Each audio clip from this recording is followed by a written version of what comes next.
Hey everyone, ahlan wa sahlan fikum, and welcome to another video in the Talking About series where I cover the vocabulary and grammar surrounding various useful topics.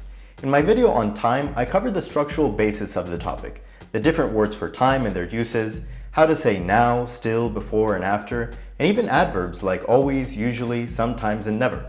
Today's video is a sort of part 2 on the topic of time, but with a focus on its actual subdivisions: days, weeks, months, and years, today, tonight, yesterday, and tomorrow, the different parts of the day, and much more.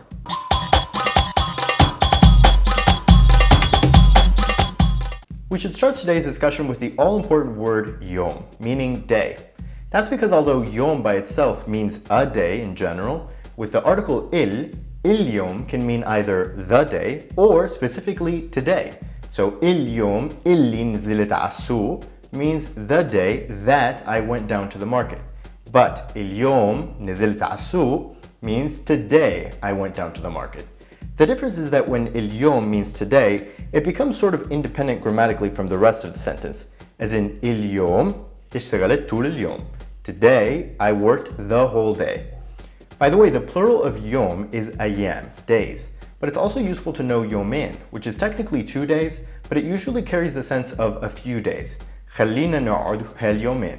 Let's hang out in the next few days. Now, opposite to اليوم, الليل means night or nighttime.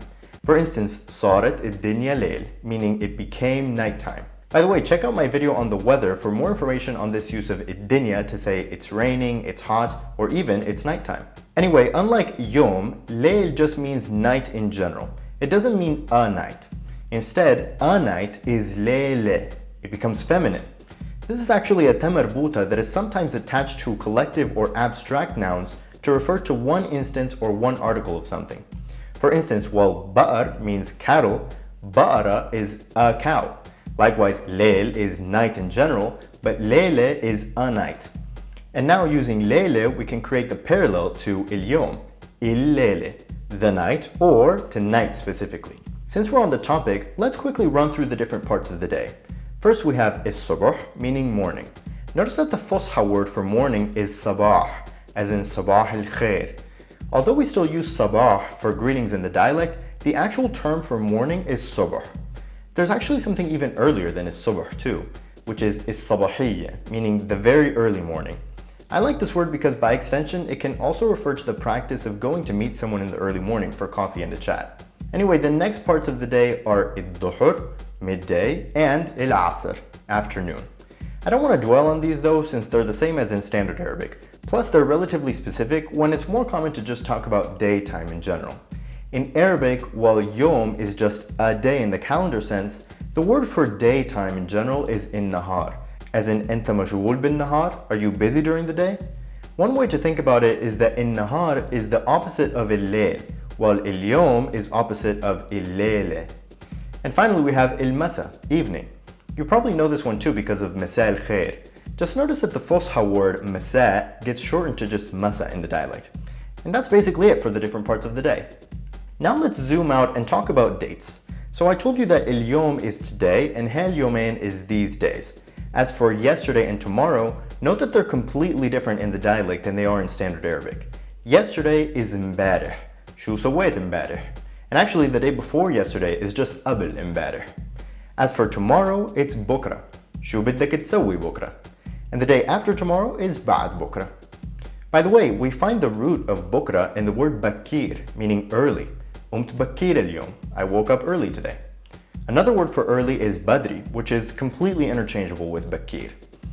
Now, the opposite of early is متأخر, late, which is the active participle of the form 5 verb اتأخر, to be late. آسف تأخرت عليك. بس ليش جيت هيك متأخر? This is actually a really useful root when it comes to time. In form 2, it gives us the word مؤخرا, recently. And in form 1, it gives us آخر, the final thing or the last part of something. As in آخر باص, the final bus. آخر الأسبوع, the weekend. Or هاي آخر مرة بستناك. This is the last time I'm waiting for you. By the way, a synonym of آخر is أخير, which also means the latest or most recent thing, and it gives us the word أخيراً, finally. Anyway, once we zoom out even more, things start to look pretty much the same as they do in standard Arabic. Usbu' is a week, shahr is a month, and sana is a year. Even the seasons are the same. الربيع, الصيف or الصيفية, الخريف, and الشتاء or الشتوية. Just notice that shita is shortened from shita, just like masa is shortened from masa. As for the names of the days of the week, they're essentially the same as in Fusha, but with slightly different pronunciations. Sunday is the first day of the week, and therefore يوم الأحد, or just الأحد. Then we have الاثنين, الثلاثة, الأربعة, الخميس, followed by الجمعة and السبت. مثلا أنا بروح على النادي كل يوم اثنين, أربعة وجمعة. Notice that the article disappears if you're talking about, say, Thursdays in general, whereas كل يوم الخميس would mean all of Thursday, as in كنت مشغول كل يوم الخميس. I was busy the whole day Thursday. Now, as for the days of the months, they're actually totally different in the dialect, and the reason is kind of interesting. Even though we're used to the cycle of January, February, March, etc., and we don't think anything of it anymore, this is called the Gregorian calendar for a reason. Basically, it's a Christian calendar, which has no relevance in the Islamic context through which the Arabic language spread.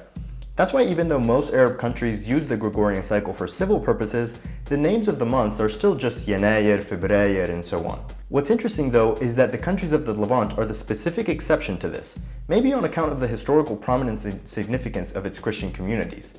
So in Syria, Lebanon, Jordan, and of course Palestine, the names of the Christian months are actually directly derived from the Assyrian calendar, which itself is still used today.